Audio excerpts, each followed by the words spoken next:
Hey dudes, welcome to Splat from the Past, the only 80s themed horror and sci-fi show where things can get totally radical.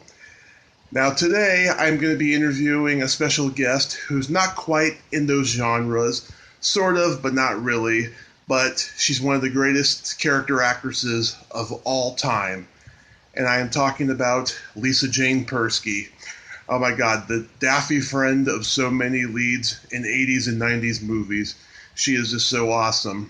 Closest she's really gotten to sci-fi is really like Kiss Meets the Phantom of the Park or an episode of Amazing Stories. But nonetheless, she is an 80s legend, and I am so excited to be interviewing her today. It's going to be friggin' great.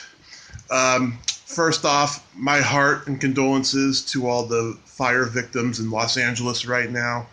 I hope everybody pulls through. I'm just sick of seeing these natural disaster tragedies. They are just getting to be just unreal. I mean, really, really sad. And yeah, Lisa will be calling me in a few moments now, and I'm just so excited. I got so much to ask her. It's going to be cool. Yeah. There she is. Hi, Lisa.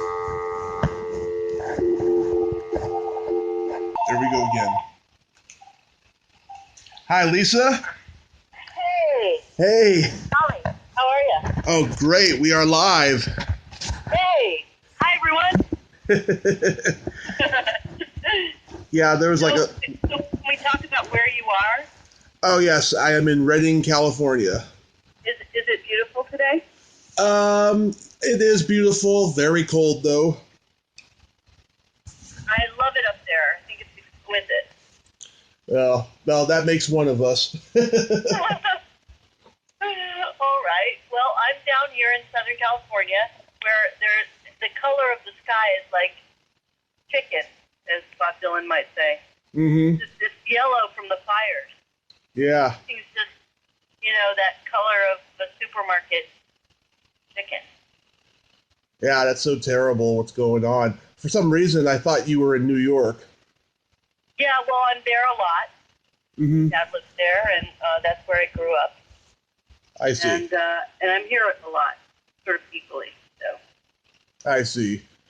Well, it's so great to be interviewing one of the great character actresses of all time. Oh, you're so sweet to say that. I don't believe it for a second, but you're very kind. Oh, I mean it. I really do. I mean, I've been a huge fan since I was a kid. Well, I've been very fortunate to work with many great people and to have some fun along the way. You've worked with some of the greats, and we're going to get into that in just a moment here. So your first movie was Kiss Meets the Phantom of the Park. Yeah, I guess that was kind of my first. I actually did a movie called Love in a Taxi before that with Earl the Pearl Monroe from the New York Knicks. Yeah. And I have no idea whatever happened to that strange movie, but but I had, that was when I was living in New York, and I had never driven a car really, and I was playing a taxi cab driver, and I had to drive. Mm-hmm. And so that was my ignominious beginning. So how? And so, Oh. then when I came to LA, the first film I got was yes, Kiss Meets the Phantom of the Park. How on earth did you get this crazy movie? I actually just auditioned for it. It was one of the things that my agent sent me in, and I thought, wow, that would be really a hoot, because I was, pretty hardcore punker. Yeah. And I was like patient zero at CBGB's. I was there from the beginning, and I wrote for the New York Rocker and took photographs for New York Rocker, and we were as far from Kiss as we could get.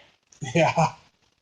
So I thought, oh, this would be cool and ironic. And also, the director was the director of one of my favorite films, which at the time when I was growing up, which was the Seven Voyages of the Sinbad. Yeah. Which is such a great movie, right? Yeah, it's a classic. So I really wanted to work with him. I think he was impressed that I knew who he was, but I don't think that's how I got. I just got the job from auditioning. Nice. And I was really glad to get it. Nice. Yeah. And then the exciting part, and you please forgive me because there's a gardener outside mowing. I'm going to try and be somewhere where you don't hear it very much, but okay. Yeah. So let me know if it's interfering, and I will move to a new location. Okay. But anyway, about Kiss Meets the Phantom, I got to wear a lot of my own wardrobe, so that was cool. Mm-hmm. Although it was hot because when we went to Magic Mountain, it was 104 that day, and it was just grueling to be wearing a leather jacket and thigh-high leather boots and so on. I bet. I've only seen parts of it. I know that Gene Simmons growls throughout the whole movie. It's pretty funny, isn't it? Yeah. Did you get to meet Hanna-Barbera? No. I don't even know. Were those guys still around then? I don't know. Oh, yeah, because it was their production company. That would have been really great. But no. And I did meet the band briefly, but not together. Oh. I think it was a hard time for everyone. Yeah. And not made any easier by that movie. Yeah, it was the beginning of like Ace leaving and stuff. Yeah, I think it was tragic time. Yeah, fame was starting to get to them. Yeah. But I didn't ever see any of those particular fits of pink, although, we did do some waiting around. So that was about all it cost me, frankly. Nice. And then you did The Great Santini. Yeah, The Great Santini, I was working, at the time I was working as a cell painter, which I don't even know if anybody knows what that is anymore, but speaking of Hanna-Barbera and animation, I was working on Lord of the Rings, painting animation cells. Oh. Mm-hmm. And I had gotten that job because most of my friends were artists, and they were working on Lord of the Rings, and so Ralph Bakshi needed more people to paint. They didn't have enough animation painters, so I knew I could do this thing just because I'd been to art school for many years, and so I went in and got that job, and for 3 months I painted orcs, basically, on Lord of the Rings. And I knew I was going to go make that movie, The Great Santini, when I was done. So, but while I was painting orcs, Ralph had his assistant, who actually was one of his better artists. Her name was Louise Zingarelli. Who's just a fantastic artist.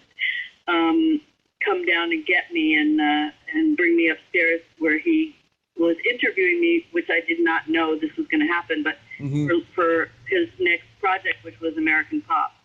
Mm-hmm. So it was kind of cool because while waiting for The Great Santini to happen, I got this other job, which was early rotoscope, a completely different way of making animation. Mm-hmm. Yeah, The Great Santini is one of those movies that comes out, doesn't make any money, but the Academy loves it, so it gets all these nominations. Robert Duvall got nominated for an Academy Award. What was he like to work with? I loved him. I love him, and I loved him then. I love him now. He's just such a monumental figure in my life. He's just a great actor. He was terrific to work with, and I learned a lot, working with him, and I enjoyed that too. He was all, he was all the Colonel all the time. Mm-hmm. So we had to, toe the line or else. Yeah. But yeah, that movie, it's a great book. It's a movie made from a great book, and Pat Conroy, who wrote it, he's an amazing writer. And if anybody likes the movie, they should definitely read the book, because the book is, the movie's very faithful, but the book is just a wonderful thing to read. And we lost Pat a year and a half ago. Yeah. It was a terrible shame. But, so the Great Santini, it was a real privilege to get to do something like that kind of right out of the gate. That's great. Also, Blythe Danner, Michael O'Keefe, Julie Haddock from The Facts of Life. That's a great cast. Oh, yeah, Julie. Mm-hmm. Yeah, that was just, one of the things about having such fantastic luck early in your career is you always think it's going to be like that. Mm-hmm. You think, I'm always going to work with great people. I'm always going to have fun. It's not always, that's not always the case. Because, yeah. You don't know that, everything becomes a job at some point. Yeah. But yeah, I feel really, really fortunate to have had that experience. And also Louis Carlino, who directed it, another really great human being. He's a good director, and it's just a marvelous human being. That's awesome. Yeah, jobs come a dime by the dozen, and some are good, some are bad, but you've had a lot of good experiences. I have. I'm very lucky. Yeah, American Pop. I didn't even know how lucky at that time. Mm-hmm. I was so young, and I really didn't know. I didn't know how lucky I was. Yeah. I do now. I know so many actors like myself nowadays don't even get that, Yeah, I think it's really hard now. I don't know what I would do if I were starting out now. Mm-hmm. I guess I would write my own thing. Yeah. But I think it's really hard for people now to know what to do. It's how it's the same thing with bands. How do you get noticed? How do you rise to the top? What is branding? What do all these things mean? It was a simpler time. I don't know if it was any easier to get noticed, but it was completely different. Yeah, when you didn't have the internet. And I love now that I have ways of looking up people, Mm-hmm. Such a stark contrast from when I would go in on an audition, which I don't audition very much anymore, but in the old days, if you either knew who somebody was because you'd read something about them in a newspaper, or you'd gone looking, in a library or something, but most of the time you didn't know who everybody was. Mm-hmm. Now you can know who everybody is on a movie. Mm-hmm. Or anything that you audition for. You can just look up everyone. That's such a great tool. Yeah, I know. I talked to certain actors, right, who worked with legends when they were young, and there was no IMDb back then, so they weren't aware of their careers until years later. Right. And then you did one of my favorite teen movies of all time, The Sure Thing. I love that movie too. That movie is so underrated. More people should see it. It's so funny. And Anthony Edwards in that movie, people should see it just for him alone. He's so great. Yeah. Funny. It's so good. He takes a small part and he runs away with it. He totally does. I just think of that shirt and it makes me laugh. Yeah. So good. Yeah, no, that movie is full of great details and great performances. Absolutely. Yeah, I love you and Tim Robbins. You both remind me of Ned and Maude Flanders on The Simpsons. Hey, let's sing show tunes, Yeah, we were certain kind of archetypes there for sure. No, I really admire Rob Reiner. He doesn't. Mm-hmm. He's one of the. And this is what I love about working. I Yep. And Francis Coppola, who I've worked with a couple of times, or more than a couple of times. They don't make the same movie over and over and over. No. They make all kinds of movies. They're interested in all kinds of situations, and so I really think people should explore those bodies of work more. Absolutely. I interviewed Tracy Reiner a couple months ago. I love Tracy. Oh, she is so funny, and she is so nice. Yeah. I remember about 10 years ago, I was working in a bar, and every Monday night we had this night where elderly people go up and they sing like standards with a woman playing piano. And Is it only elderly people because only elderly people would, or it just? It was only elderly people, like 75 to 80. Because that's who goes to the bar, or what? No. It was just a night for them, basically. Oh, I see. A special night. I get it. Yeah, and one night, just as a joke, I went up and I sing, "Take good care of yourself, you belong to me." And I kept thinking about that scene while I was doing it. It was so funny. That you brought the house down. No, because at that time the bar was dead. There was only like maybe 4 people there. Oh man, but you risked it all. Absolutely. Yeah. You just gotta go for it. Yeah. Did you It's good to fully commit. Yeah. Did you guys laugh a lot during that?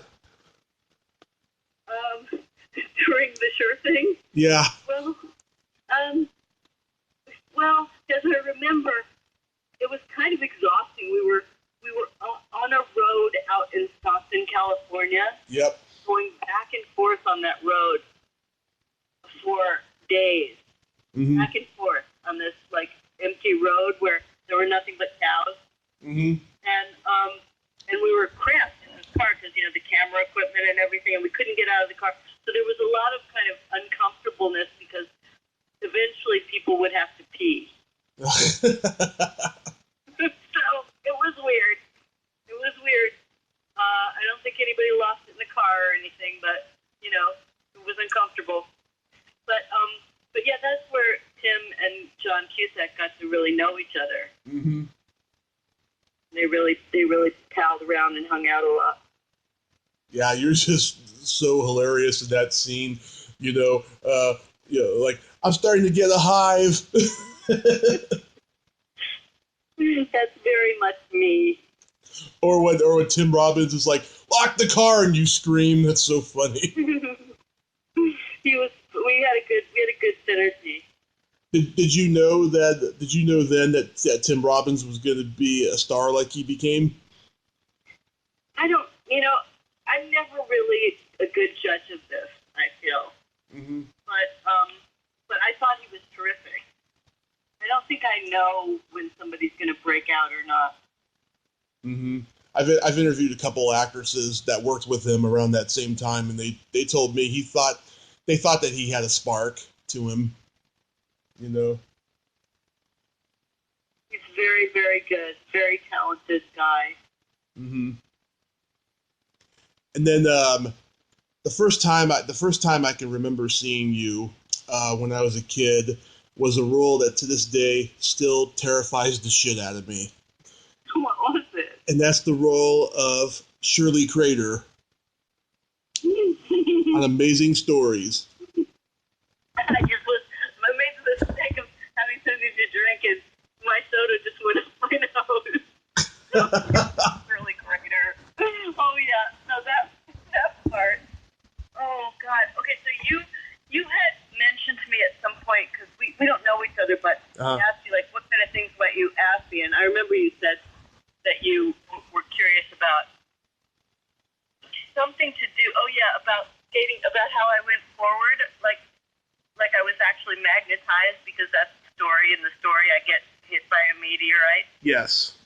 Okay, so yeah, so they made it was really complicated, all of that, and they made, first of all, I had to wear braces, but they also made this mold of my body, like from my thighs to my chest, Right. almost. And then they created this structure on wheels. So I would have to lean forward on this thing that was made of this form that was made of my body that was like, I guess it was fiberglass or something. Mm-hmm. And then that thing would be moving on a dolly like a freight train. Mm-hmm. Oh my God. And it was so uncomfortable. It hurt so bad. Even though they went to great pains to make it comfortable, I was basically, at a certain point, your stomach muscles just give out. Yeah. But that really wasn't, that job was one of the most fun jobs I had, too, because it was just so over the top. Oh, it creeped me out when I was a kid, big time. So what, because the idea of being like Shirley Crater entering your life was just too much. Well, a combination of that and just that last minute and a half of the episode, it just like, oh my God, it just gives me chills to this day. Just how terrifying it is. If anyone listening has not seen it, I think it's available on YouTube. Yes, and I actually have the first season of Amazing Stories. Right, it's from the first season. Is it the second episode or the third, I think?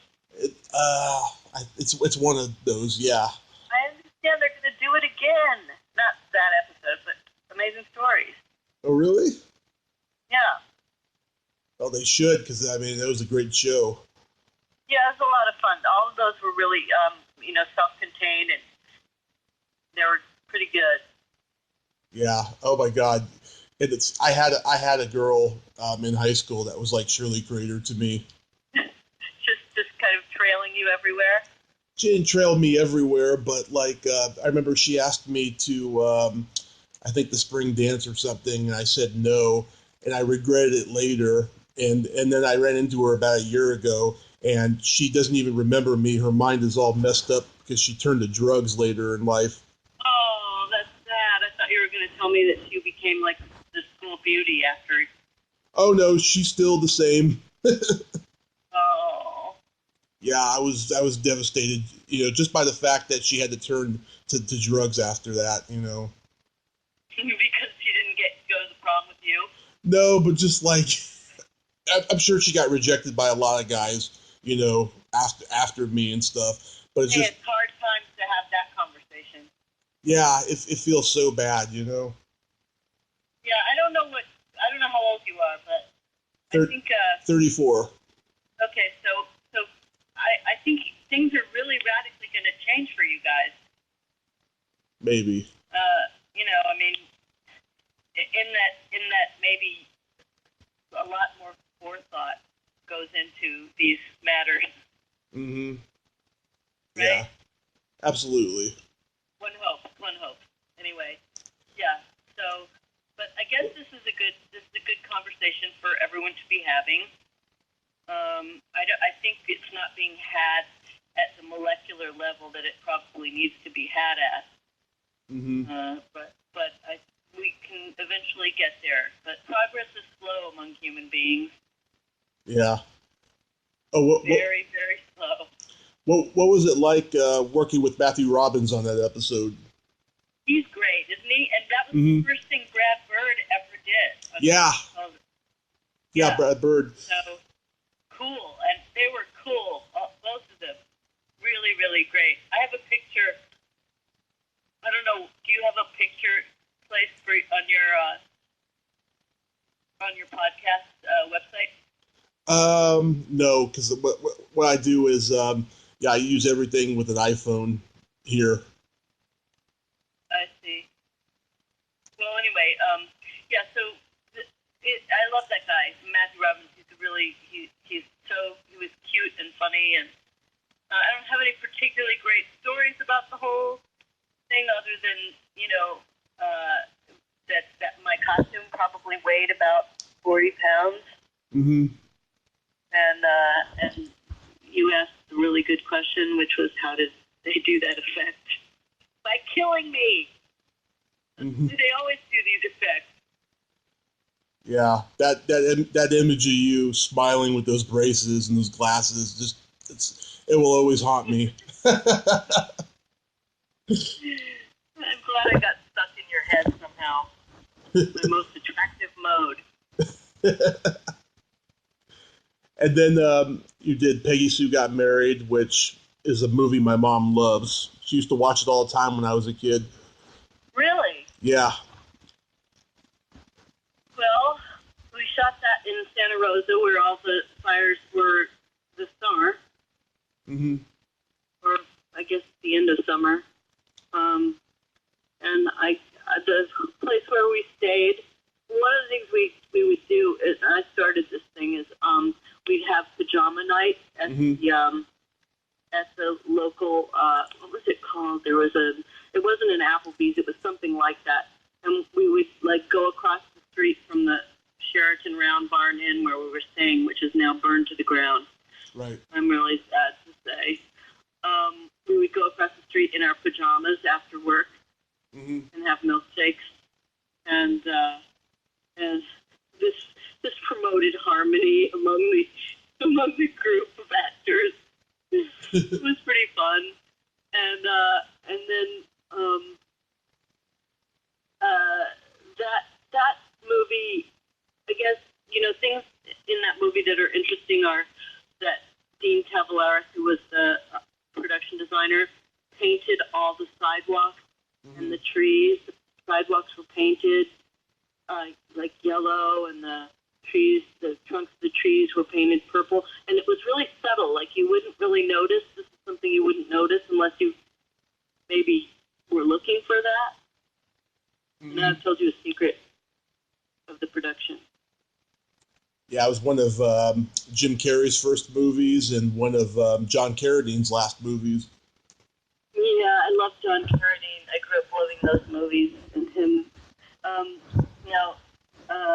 Jim Carrey, this was early in his career. He would sing us the Rainbow Connection quite a bit, just like Kermit. That's funny. It was requested quite often when we were just hanging out. Oh, that's funny. It's a lovely movie. It has a great message, about, not repeating your past mistakes, Yeah, it really does. That's a real universal message. I agree. And then, yes, it's really fun to be in a period movie, to really, feel like you're embodying and experiencing another time. Mm-hmm. So I worked with Francis on 2 movies like that, where the Cotton Club, which is placed in the 20s and 30s, and that just felt so. We really did nothing but live, breathe, eat that period the whole time. We spent most of 6 months or 5.5 months in a soundstage in what was built to be the Cotton Club, and everyone's smoking and yeah. I mean, obviously we weren't real gangsters, but we were definitely we weren't. We couldn't even wear our own underwear. We had to wear period underwear and everything. That's funny. Yeah, and believe me, we've come a long way, baby. Yep, come a long way. Yeah. Thank God we don't have to wear that underwear. My favorite role that you've ever played was in The Big Easy. Hey, I think that's my favorite too. I mean, people always ask me. It's hard. It's kind of a toss-up, but I usually say The Big Easy because I got to write my own part, basically. I mean, I had worked with Jim McBride a few times, and I knew him well, and so I had read the script, and there were only 2 women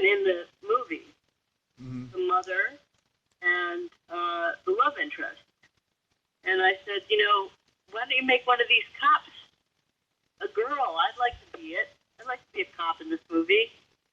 And so he said, well, we're going to have to convince the producer. Mm-hmm. So I had to audition for it anyway, for the producer. So I guess we somehow managed to convince him. And then we had rehearsals, and during the rehearsal period, we sort of came up with that character. Nice. I love that movie. Yeah, it's a nice little gem. Didn't it take a while to come out though? The feeling of New Orleans is very legit, Mm-hmm. Yeah, but that seems like that's true of every movie I've been in practically. That, like the Great Santini was shelved. It wasn't even going to come out as a theatrical release. Oh. It was so it took like a year and a half because from completion to release, and it got released because the company just sold it to the airlines. This was when airlines first started showing movies, on planes, and so they sold it to the airlines as a movie called The Ace. Mm-hmm. And Tom Snyder, who was the nighttime talk show host at the time, and he's great. If you've never seen him, go on YouTube and watch this guy. He's smoking through every interview, and he's really particular, and his characteristics are a marvel. Yeah, I watched him in the late '90s when he came back. Oh yeah, okay, so but some of those early things are great, and there's an interview with Kiss that he does with Kiss that's phenomenal. Mm-hmm. You have to watch this video. Anyway, so Tom Snyder saw it on an airplane, and he started talking about it on his show because he was like, "How did this get by me?" Kind of thing. Mm-hmm.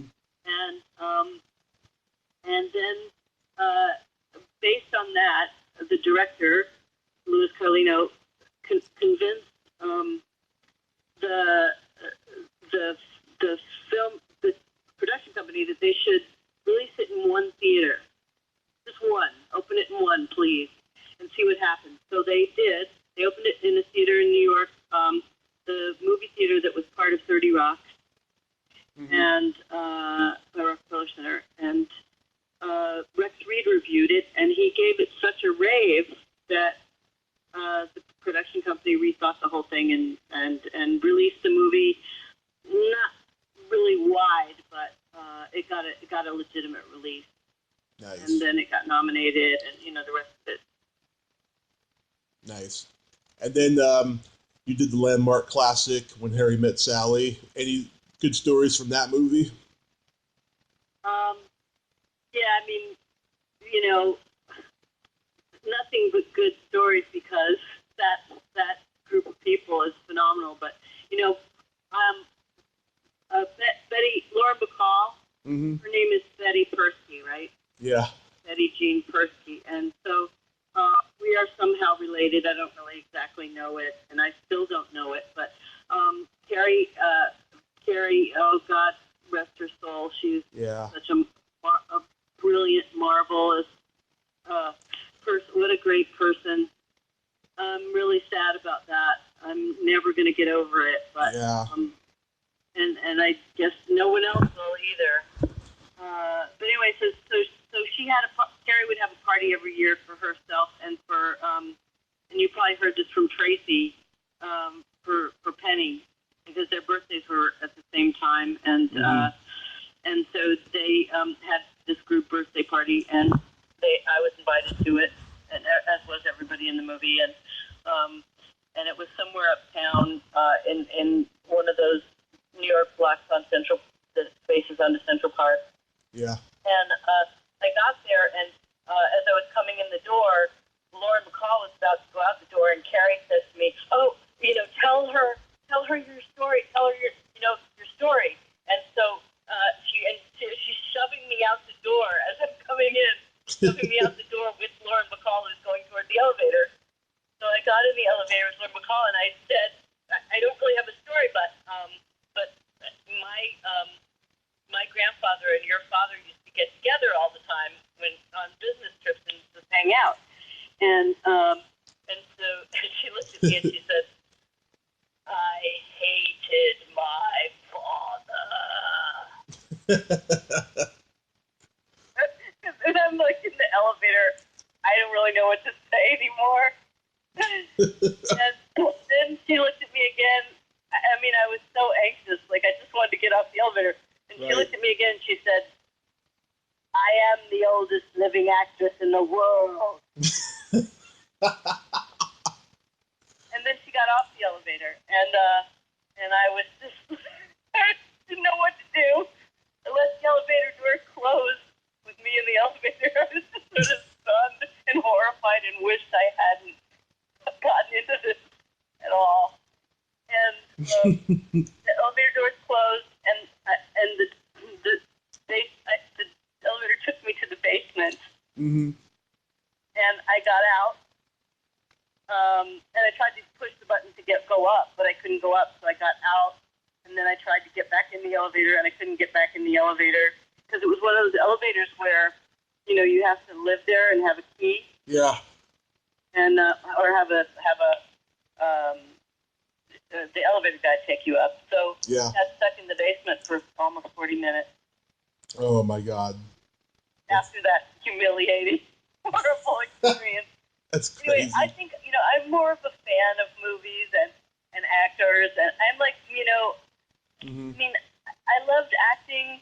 I love it still, but I'm just, I'm not the person who starts out thinking, like, I'm going to be an actor, and, you know, I'm going to learn everything about acting. And, and I have learned a lot about acting. But in the end, when things like that, when confronted with somebody who I'm a fan of, I just collapse into a puddle like anyone.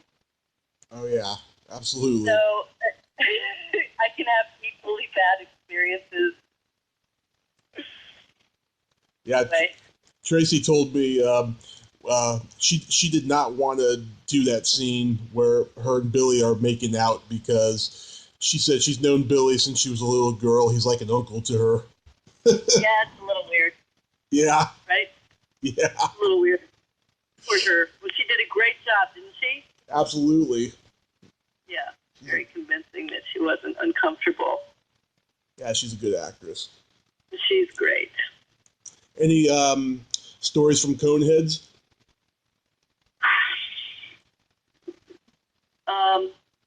Well, I guess, you know, the thing about Coneheads is that if people haven't seen it, they should see it just for the birth scene alone. Yeah.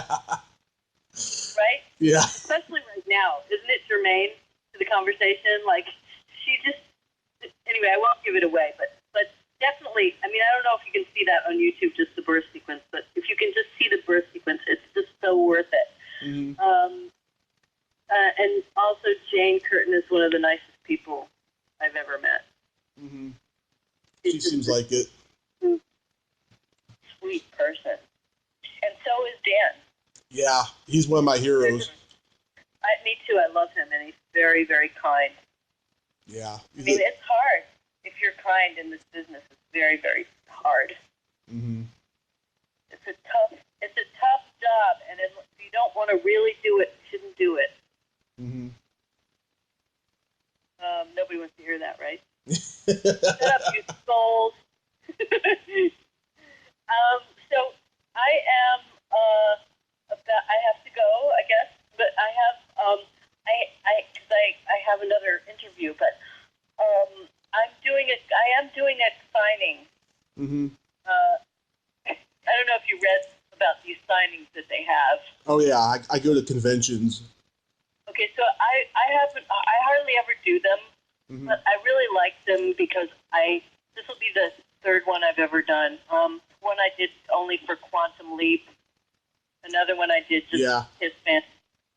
And then this will be the first one that I did just for, you know, general, like, you know, X-Files fans and so on. Mm-hmm. So it's called The Hollywood Show. Oh, yeah. I know The Hollywood Show. Los Angeles. And I've never done that. So, but I love meeting people who love movies and TV. And so I am going to do that with my friend Alan, and I'm looking forward to it. It's in February. Awesome. I hope I get to meet you at a signing one day. Well, you know how to reach me. Let me know where you're going to be and when you're going to be, and we'll try and figure it out. Absolutely. Can I add you as a friend on Facebook? Please do. Awesome. Thank you so much, Lisa. I appreciate this so much. That's great questions, and it was great talking to you. Oh, thank you so much. You have yourself a great evening. Enjoy Reading for me, because I think it's just beautiful up there. I'll do my best. Okay. Okay. Give it the old college try. Yeah. Bye-bye. Bye-bye. Well, there you have it. Lisa Jane Persky. Ain't she a sweetheart? Thank you so much, Lisa. I appreciate the interview, the great talk we had. You're very sweet, very forthcoming. I loved it. If you like this video, please subscribe to my YouTube channel, and please follow me on Twitter, add me as a friend on Facebook, and join my Tommy Kovac comedian page. Well, that's all the time we have this week on Splat from the Past. Until next time, this is Tommy Throwback Kovac saying, there's no shame in living in the past, because the present sucks.